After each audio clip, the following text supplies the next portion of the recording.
بسم اللہ الرحمن الرحیم۔ السلام علیکم دوستوں، آج کے دن ہم دیکھیں گے یوم آزادی کی ایک نئی تقریر۔ ویسے تو ہم لوگوں نے بہت سارے تقاریر کو اپنے چینل پر اپلوڈ کیا ہے، آج ایک نئی تقریر کے ساتھ ہم آپ کے سامنے حاضر ہیں۔ تو اس تقریر کا آغاز آپ کچھ اس طرح سے کریں گے: اس جلسے میں موجود تمام اساتذہ کرام، سامعین اور میرے پیارے دوستوں، السلام علیکم۔ جیسا کہ آپ سب جانتے ہیں، آج ہندوستان کی آزادی کا دن ہے۔ اس دن کے بارے میں بات کرنے سے پہلے میں ان تمام لوگوں کا شکر ادا کرنا چاہتا ہوں جنہوں نے مجھے موقع دیا۔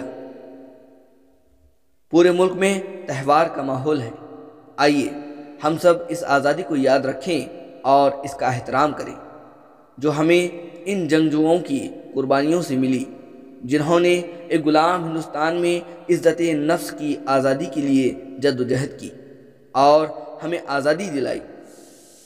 اس کے ذریعے ہم سب ملک کی معاشی، سماجی، تعلیمی اور سیاسی ترقی کے لیے کام کریں۔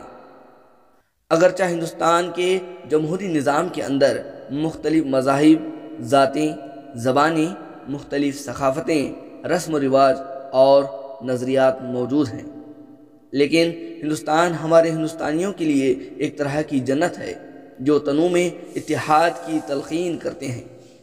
15 اگست یعنی یوم آزادی عزت نفس کا تہوار ہے جسے ہندوستانی اپنے سر اٹھا کر اور فخر سے مناتے ہیں، لیکن یوم آزادی ایک دن کی تقریب نہیں ہونی چاہیے۔ آزادی اس وقت کامل معنی رکھتی ہے جب ملک اور حب الوطنی سینے میں ہو۔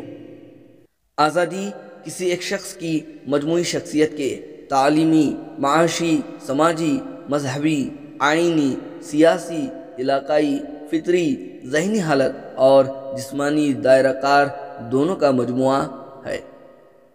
آج ان ہیروز کو خراج تحسین پیش کرنے کا ایک اہم موقع ہے جنہوں نے ہمارے امن و سکون کے لیے اپنی جان قربان کی۔ آئیے سب مل کر ایک روشن کل کے لیے عہد کریں۔ ایک بار پھر سب کو یوم آزادی مبارک ہو۔ میں ان تمام لوگوں کا تہ دل سے شکر ادا کرنا چاہتا ہوں جنہوں نے مجھے بولنے کا موقع دیا۔ جے ہند۔